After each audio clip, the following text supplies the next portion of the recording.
La Navidad ha terminado, eso é un hecho irrefutable. Ahora toca volver al trabajo, a las clases, enfrentarse a la cuesta de enero y hacer todo esto, seguramente, sin haber empezado con los propósitos de año nuevo. No nos engañemos. Los estancos siguen vendiendo, los mercados siguen repletos de frutas y hortalizas y los gimnasios vacíos. Todos esos factores, juntos, pueden herir la sensibilidad de los más susceptibles y si on un elemento clave y determinante, que todo se fusione en l'une. Damos con una bomba de relojería, con el Blue Monday, más conocido como el día más triste del año. Este particular fenómeno viene desarrollando desde hace un año atrás, concretamente desde 2005, cuando un profesor de la Universidad de Cardiff, Cliff Arnall, anunció haber encontrado la fórmula matemática que determinaba cuál era el día más triste del año. Este pesado titular que sobre el tercer lunes de enero, bautizado como Blue Monday y señalado por la siguiente fórmula científica. A priori parece más complicada que las que no grabaron a sangre y fuego en el colegio. La susodicha est la siguiente, 1/8 c'est plus DD, 3/8 stimps tranquille. No va para examen. La CAS referencia al clima. La D a las de la contreda durante las fiestas.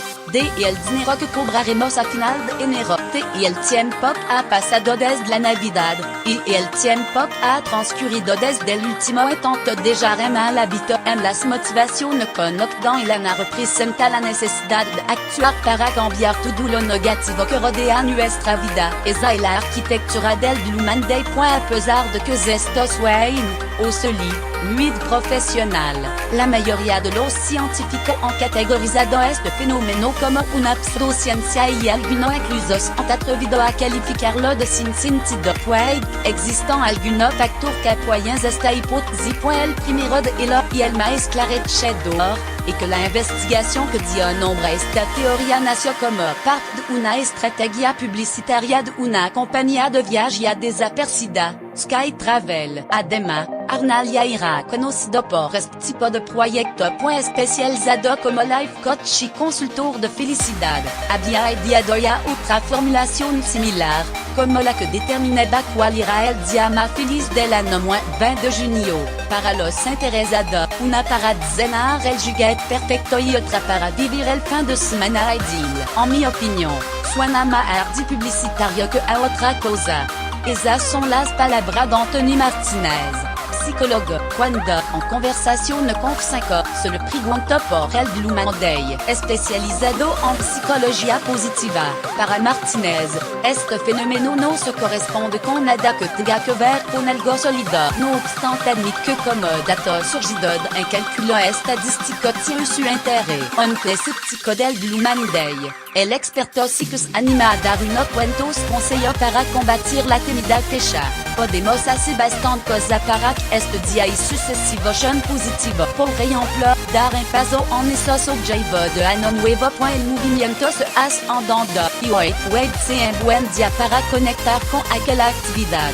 Planes y personas que nos hacen felices. Comentar, pero ¿qué es la felicidad? O, mejor dicho, ¿cómo se consigue para intentar librarnos en ese camino de búsqueda? Martinez aclara algunos conceptos. Hay que distinguir la felicidad todo aquello que viene desde fuera a la paz interior. Actualmente, en la sociedad consumista en la que estamos sumidos, tenemos mucha manera de estar felices. Pero eso no equivale a tener paz interior. Una buena forma para combatir el Blue Monday o cualquier día triste sería equilibrar ambas, disfrutar sin estar esclavizado a todas esas posibilidades de felicidad. No quedarnos solo en lo hedónico, sino ir más en nuestro desarrollo personal. Algunos abogan por hacer frente a la supuesta tristeza con un poco de ejercicio en pareja. Así, la firma de Preservativo Control propone convertir el Blue Monday en el Sex Monday. Ana Belén Rodríguez, psicóloga y sexóloga del centro y